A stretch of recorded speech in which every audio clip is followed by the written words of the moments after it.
Hi guys, Nick Goldsmith here from Hidden Valley Bushcraft, and today we are going to be talking about the hidden dangers of trees. So knowing this stuff could not only save your life, but it's going to make for a better camping trip. And whether you're a complete beginner to camping and you're yet to do your very first overnighter, or whether you're fairly experienced, I'm sure there's going to be something in it for all of you. Now, one of the very first things I'm going to show you today, okay, is a particular type of the willow family.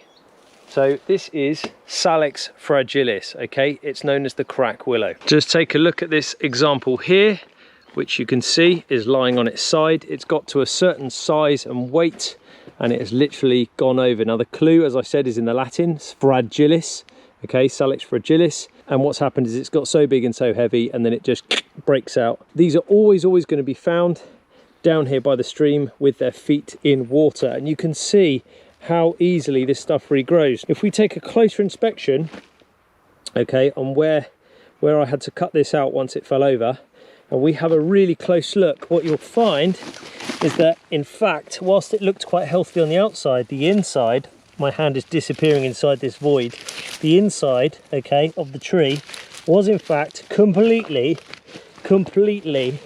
hollowed out. Look at that.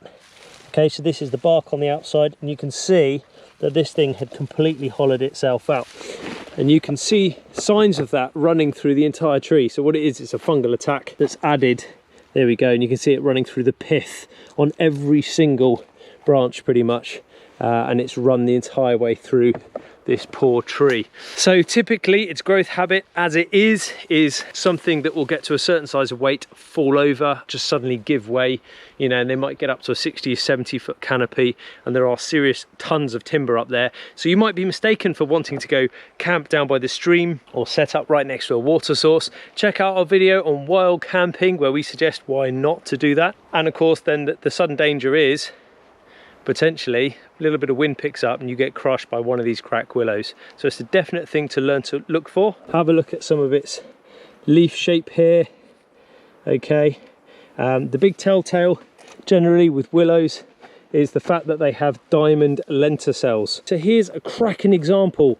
You've got 1, 2, 3, 4, 5, many heads growing, huge amount of timber growing up there.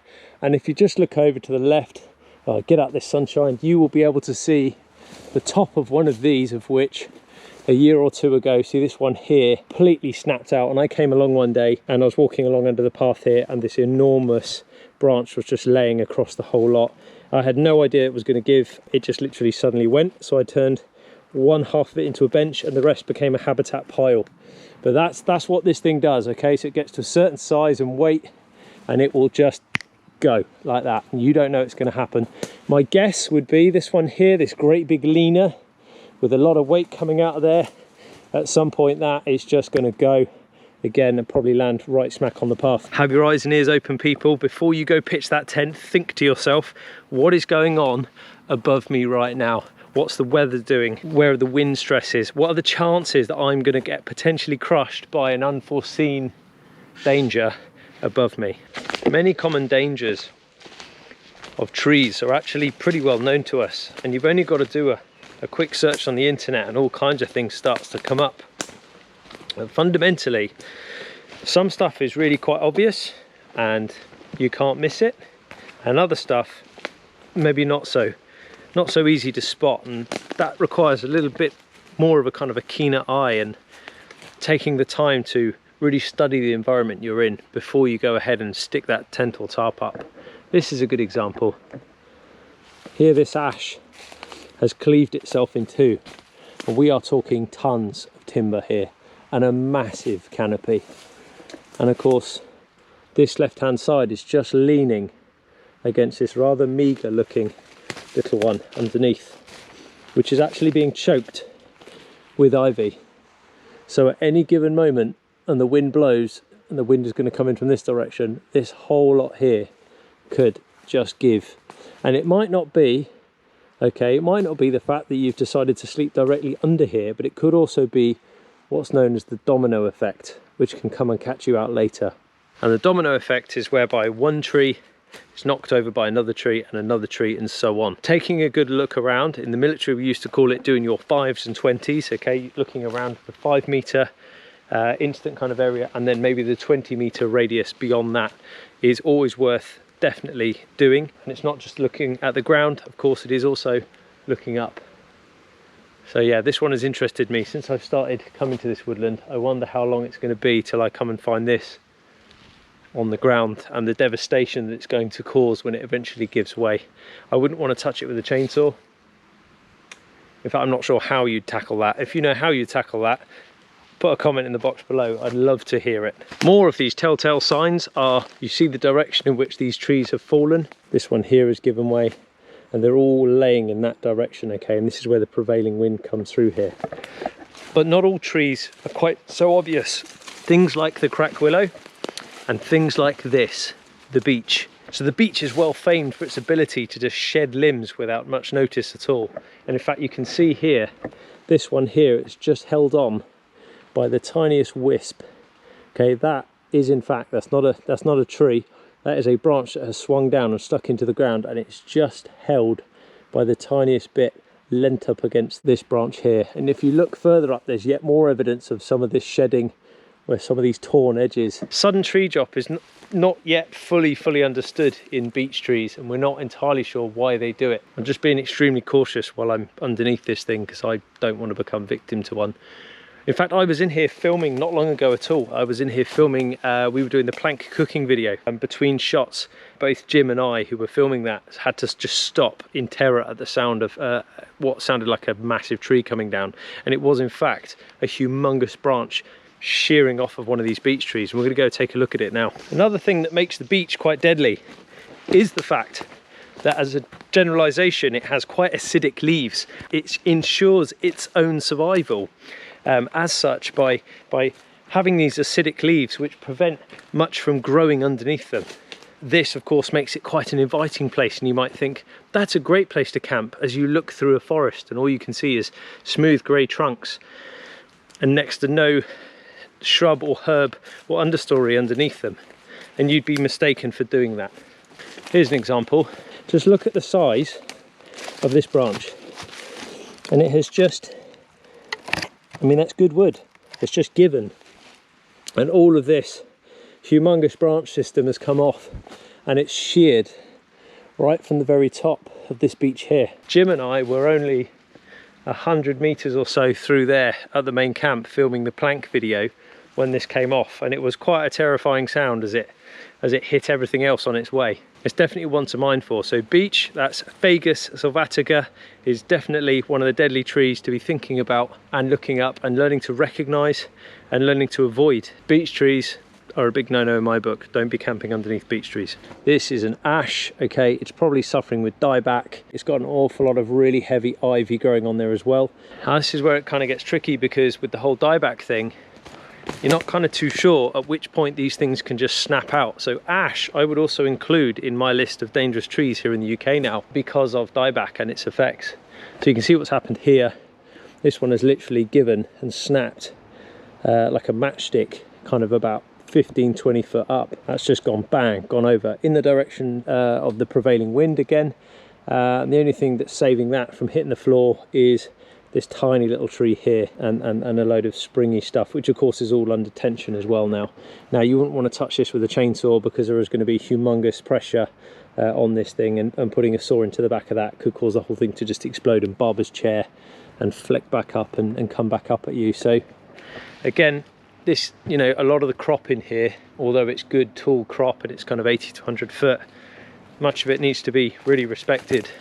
And you can see the size of the ivy growing on here, which in some ways, you know, there'll be people arguing that it supports habitat.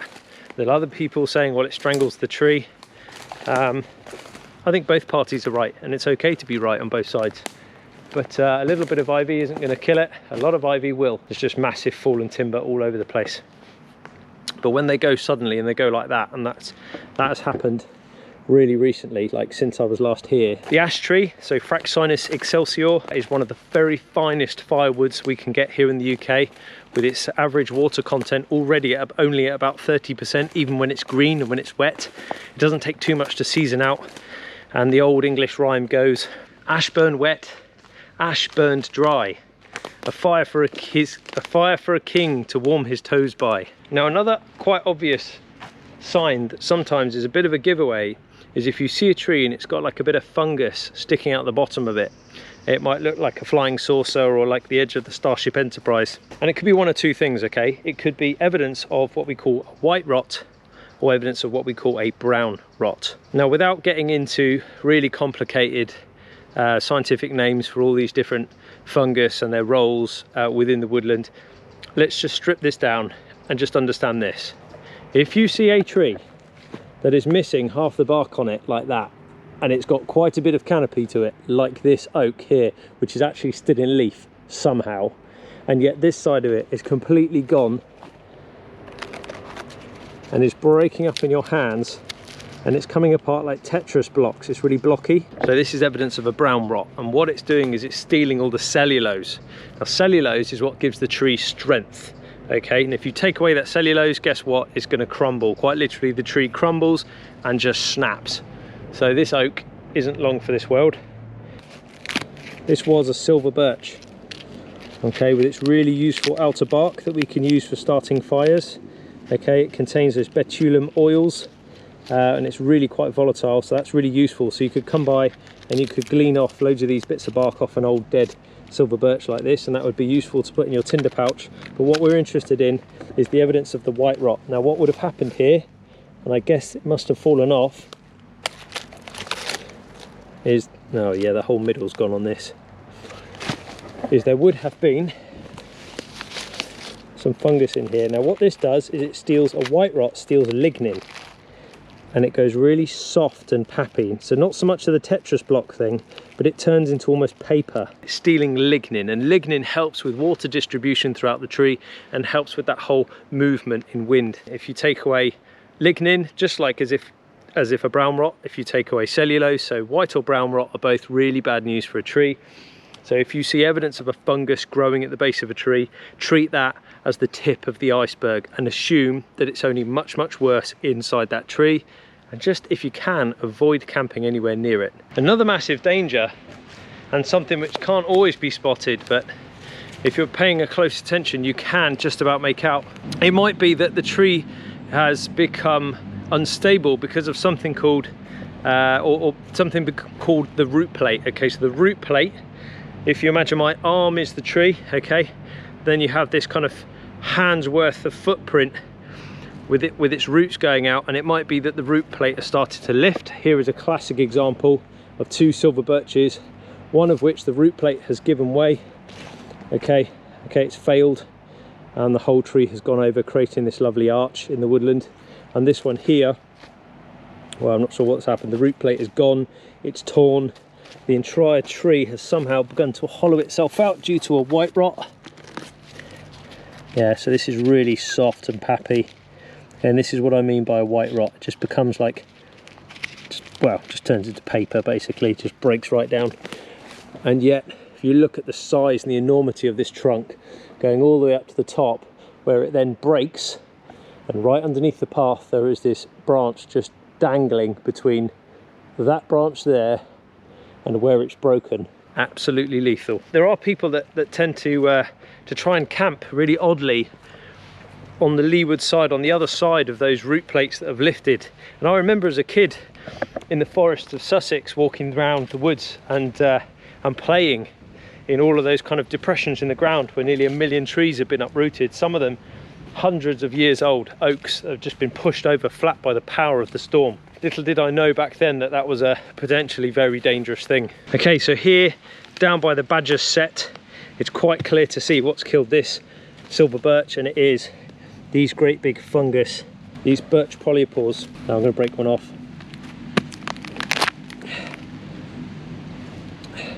So to look at underneath, you can see that it has spores instead of gills. This is quite an old maggoty one, and you can see the size of that in my hand.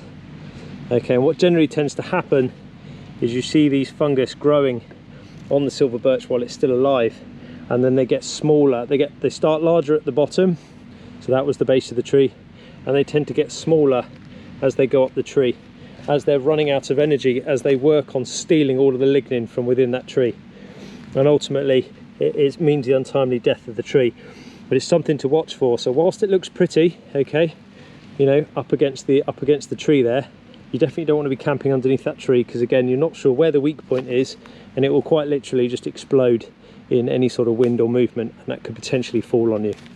We're now going to go and talk about a couple of other hidden dangers of trees, one of which probably goes without saying is going to be some trees are just plain old poisonous.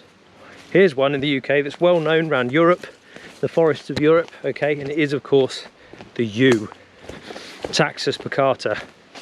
We have a yew. So this time of year, and if you look, it's got these needles. Now it's not so toxic that just touching it this way is going to cause me a lot of harm, but if I was to ingest these needles, that could be potentially fatal. Climbing in a yew tree, or allowing your kids to climb in a yew tree, generally results in itchy, red, sore arms, and the small berries that they produce, the small red berries, I'm going to find you some now, are particularly dangerous because the seeds contain cyanide, okay, in quite a high potency, and that can really cause you to come unstuck. Here is a yew berry. I'm going to go ahead and pick it. You can eat the yew berry, it is edible. However, you definitely need to get rid of that pip in the middle. That black pip is super poisonous.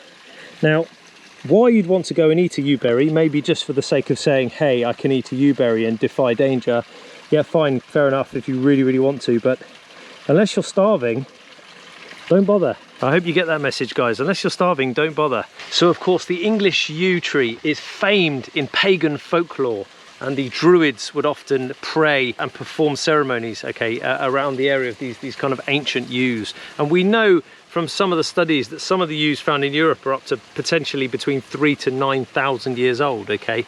So this seems to be almost this kind of eternal tree, and the way that it walks across the landscape, as its branches come down and they strike the floor, it can then reroot, and then that becomes another tree, and the main part of the tree then starts to die out, and it will literally walk its way across the landscape with the prevailing wind. Trying to make a shelter out of yew because it's an evergreen, again, is just a bad idea, and it's just going to see you having a really itchy, uncomfortable night, okay, and you're going to come out in kind of red, sore spots all over your body. Don't do it.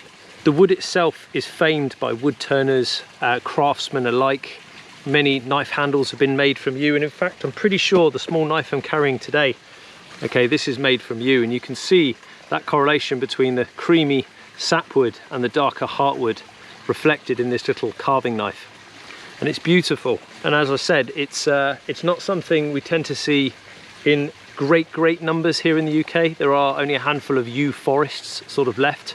You'll often find them in churchyards, and of course they predate the church. They were there before the church. They are an incredible tree, but camping underneath one could just be a very itchy, uncomfortable night. You wouldn't want your kids climbing in and out of one of these things, and you certainly want any small children ingesting any of those berries.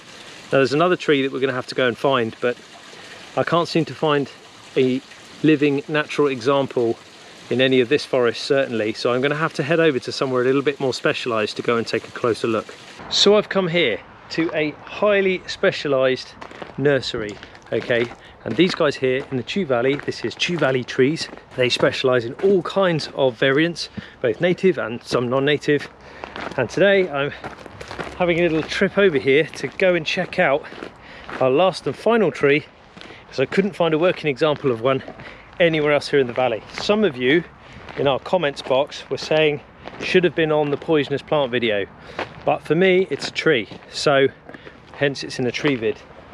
Okay, and somewhere up through here we should find what we're looking for. These here, they're sold as an ornamental plant, and it is the Laburnum. So its common name, also known as golden rain. Okay, and you can see this very distinctive growth habit here. It's given the name golden rain because it has these lovely little ringlets of yellow flowers that come off, and then they have the seed pods off of those. Okay, and its Latin is Laburnum ex Watereri Vossii.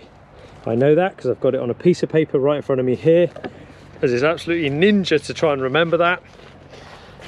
But there are actually two types. There is an alpine variant as well, but here in the valley it tends to be Watereri Vossii is the one that they're selling. all parts of the plant above ground are toxic. Okay, that is to say poisonous if ingested, but also if touched, you can come up and have a reaction to that as well. Why you'd want to buy this? Because it's a beautiful ornamental plant, and you might find them in people's gardens. Occasionally they do escape, and if you were to come across this and maybe camp in the vicinity, that could be quite bad news. So here we have what's left. As the flower season is just finished, we have what's left of some of the flowers for some of the seed pods. As for actual growth habits, you can see it's got quite a green stem in its younger phase here, and you can see these little marked lenticels. This is where the tree is breathing, but it's basically this kind of trifoliate, so 3-piece leaf like this. And that is the laburnum, and it needed to be covered, and it goes hand in hand with the yew. It isn't a tree that gets particularly large, it's more of a kind of an understory thing, but that would be my kind of last thing to be looking out for, really, sort of here in the UK British Isles. Okay, so things that are kind of trees, hidden dangers of trees, whether it's the domino effect or you being in the vicinity of something that could fall onto something that could fall onto you, whether it's the fact that you can maybe spot the start of a root plate that started lifting, don't camp under there, dead limbs, splits, any kind of fungal attack. You maybe spot the edge of a bit of fungus and then kind of say to your buddies, do we really want to camp here? Because that's kind of the tip of the iceberg, and what's going on inside this tree could cause God knows what to happen. It might be dangerous beech trees, it might be a whole crop of ash that sadly has got the dieback. There's an awful lot of things that can go wrong in this world, and there's risk in everything. I'm just making this video today because I want you at home to be safe, and I want you to have a great first camping trip, or I want you to keep building on that skill set that you've already been working hard to put together. The fundamentals are get outdoors.